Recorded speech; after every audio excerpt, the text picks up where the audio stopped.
এই মুহূর্তে সবচেয়ে বড় খবরের দিকে নজর রাখবো। বিধানসভার প্রথম দিনেই ঝড় তুললেন নওশাদ সিদ্দিকী। আমরা যারা একাধিকবার বিভিন্ন দপ্তরে লেটার করেছি, ন্যূনতম রেকগনাইজ আমাদের লেটারকে করা হয়নি, ইনক্লুডিং চিফ মিনিস্টারের কাছে। আজকে যে কথা বলেছেন এটাকে আমি স্বাগত জানাচ্ছি, যে উনি অন্তত কথা বলেছেন যে মিনিস্টাররাও রিকগনাইজ করবে, অর্থাৎ প্রাপ্তি স্বীকার করবে। আর একটা কথা উনি বলেছেন অল্প হলেও কাজ করব। আমরা বিরোধী, আমরা পজিটিভ কথা বলবো, রাজ্যের স্বার্থে বলবো, রাজ্যের জনগণের স্বার্থে বলবো। অহেতুক বিরোধিতা করার জন্য বিরোধিতা আমরা করব না। সুতরাং মুখ্যমন্ত্রী মহাশয়কে বলবো, অল্প নয়, আমরা যেগুলো আর্গুমেন্ট করব, আমরা যে ডিমান্ডগুলো রাখবো, ব্যক্তি স্বার্থের জন্য নয়, মানুষের স্বার্থে, নির্বাচিত হয়ে এসেছি তাদের স্বার্থে, সেগুলো আপনি পুরোপুরি যদি আমাদের জন্য, বাংলার মানুষের জন্য করেন, আমরা আপনার কাছে অবশ্যই কৃতজ্ঞ থাকবো। নওশাদ সিদ্দিকী বললেন তৃণমূলের আমলে যে নওশাদ সিদ্দিকীর কর্মী সমর্থকরা দীর্ঘ 6 মাস মতো প্রচুর একটা অশান্তির মধ্যে ছিল, তাদের উপরে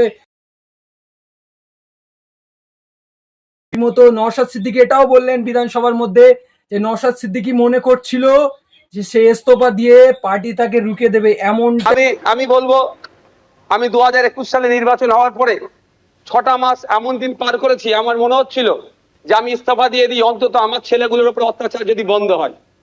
একটা ধর্মস্থানে আঘাত হয়েছে, সেই বিষয়ে নওশাদ সিদ্দিকী রীতিমতো বিধানসভার মধ্যে ঝড় তুললেন। তবে হ্যাঁ, একটা জিনিস, এই 2026-এ দাঁড়িয়ে বেশ কিছু ধর্মের স্থান আক্রান্ত হয়েছে।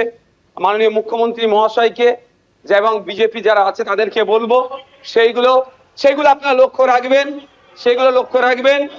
এবং নওশাদ সিদ্দিকী আরো বলেন যে 2021 সালে এই তৃণমূল সরকার থাকাকালীন মুখ্যমন্ত্রী মমতা ব্যানার্জির কাছে আমরা আবেদন করেছিলাম যে বিধানসভার মধ্যে সাধারণ মানুষ যে আমাদেরকে পাঠাচ্ছে, আমরা তাদের জন্য কি রোল প্লে করছি এখানে, সেটা সাধারণ মানুষ দেখুক।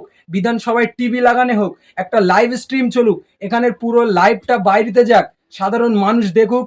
সাধারণ মানুষ যে ভোট দিয়ে এমএলএ করেছে, এমপি করেছে, তাদের জন্য কি করছে এই এমএলএরা, এটা দেখুক। কিন্তু সেটা তখন 2021 সালে তৃণমূল সরকারের আমলে প্রাক্তন মুখ্যমন্ত্রী মমতা ব্যানার্জি করেনি। কিন্তু আজকে বিধানসভার ভিডিওতে দেখা যাচ্ছে যে শুভেন্দু অধিকারী মহাশয় কিন্তু এই বিষয়টা, যে আমাদের নবনির্বাচিত নতুন মুখ্যমন্ত্রী 26 সালের বিধানসভার পরে নওশাদ সিদ্দিকী তাকে রীতিমতো ধন্যবাদ জানালেন যে বিধানসভার টিভিটা ওপেন করার জন্য এবং এই যে লাইভ স্ট্রিমটা সাধারণ মানুষ দেখবে তার জন্য। আবারও মুখ্যমন্ত্রী মহাশয়কে ধন্যবাদ জানাবো।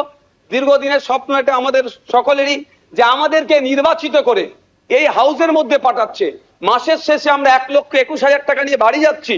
আমরা সেই জনগণের জন্য কি রোল প্লে করছি, কি বক্তব্য দিচ্ছি হাউসের মধ্যে, না হাউসের মধ্যে এসে শুধু সময় কাটিয়ে চলে যাচ্ছি। যে আপনি লাইভ স্ট্রিমিং এর যে কথা বলেছেন, এটাও আমি আপনাকে কৃতজ্ঞতা জানাচ্ছি, স্বাগত জানাচ্ছি। এটা হওয়াটা খুবই দরকার ছিল। বাংলার মানুষ অন্তত আগামী নির্বাচনগুলোতে তাদের জনপ্রতিনিধি হিসাবে কাদেরকে চুজ করবে, কেমন মানুষকে পাঠানো দরকার, তারা যেখানে বাংলার আইন তৈরি হচ্ছে আগামী 5 বছর বাংলার শিক্ষা, স্বাস্থ্য, কর্মসংস্থান থেকে শুরু করে কৃষকের রুজি রুটির প্রশ্নে, প্যারা টিচার থেকে শুরু করে বিভিন্ন ক্ষেত্রে সমকাজের সমবেতন নিয়ে, এক কথায় আগামী 5 বছর বাংলা কিভাবে চলবে, বাংলার মানুষের স্বার্থে কি আইন তৈরি হচ্ছে। ভিডিওটা বেশি বেশি শেয়ার করো। ভিডিওটা ভালো লাগলে অবশ্যই লাইক, কমেন্ট, শেয়ার করে এবং সাবস্ক্রাইব করে আমাদের পাশে থাকো। রোজ রোজ এমন ভিডিও পেতে, এমন আপডেট পেতে আমাদের চ্যানেলটি অবশ্যই সাবস্ক্রাইব করো।